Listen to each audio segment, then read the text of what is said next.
शिवाजी महाराजांना प्रत्यक्ष पाहिलेली अनेक माणसे त्यावेळी होती.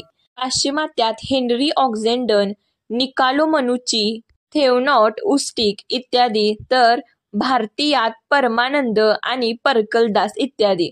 परंतु फारच थोड्या व्यक्तींनी शिवरायांच्या व्यक्तिमत्वाबद्दल किंवा शारीरिक ठेवणीबद्दल प्रत्यक्ष नोंद करून ठेवली आहे. शिवछत्रपती कसे दिसत होते? इसवी सन 1664 मध्ये सुरतेच्या लुटीच्या वेळी वखारीतल्या इंग्रज अधिकारी एस्केलिऑट याने केलेले वर्णन. शिवाजी आपल्या दक्षिणेकडील इतर मावळ्यांपेक्षा उजळ वर्णाचा असून मध्यम बांध्याचा आहे.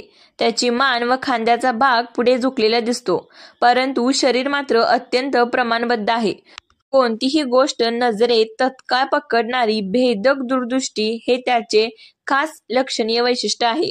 तर इसवी सन 1666 साली फ्रेंच प्रवासी थेओडॉट वर्णन करतो. हा राजा ठेंगणा व पिवसळ गौर वर्णाचा आहे. नेत्र तेजस्वी असून बुद्धिमत्तादर्शक आहेत.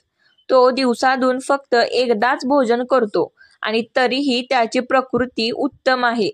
इसवी सन 1666 मध्ये राजे आग्र्यास गेले असताना तेथे परकलदास याने राजांना पाहिले. तो लिहितो, प्रथमदर्शी दिसण्यात शिवाजी हा बांध्याने किरकोळ आहे, पण त्याचा रंग विलक्षण गोरा आहे.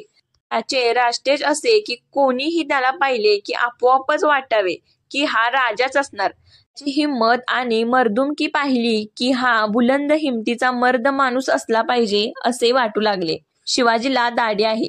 वास्को द गार्द या पोर्तुगीजाने केलेले वर्णन. राजांचा चेहरा मोहक होता. निसर्गाने त्याला असावी तशी चेहरापट्टी दिलेली होती.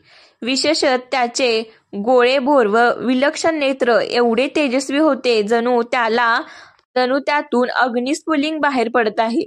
राज्याभिषेकाप्रसंगी प्रत्यक्ष पाहून इंग्रज वकील हेनरी ऑक्झेंडनने शिवरायांचे लिहिलेले वर्णन. शिवाजी महाराज 47 वर्षाचे असून देखणे होते. त्यांच्या चर्येवरून त्यांची बुद्धिमत्ता व चाणाक्षपणा सहज ध्यानात येईल. त्यांचा वर्ण इतर मराठ्यांपेक्षा पुष्कळच गौर होता.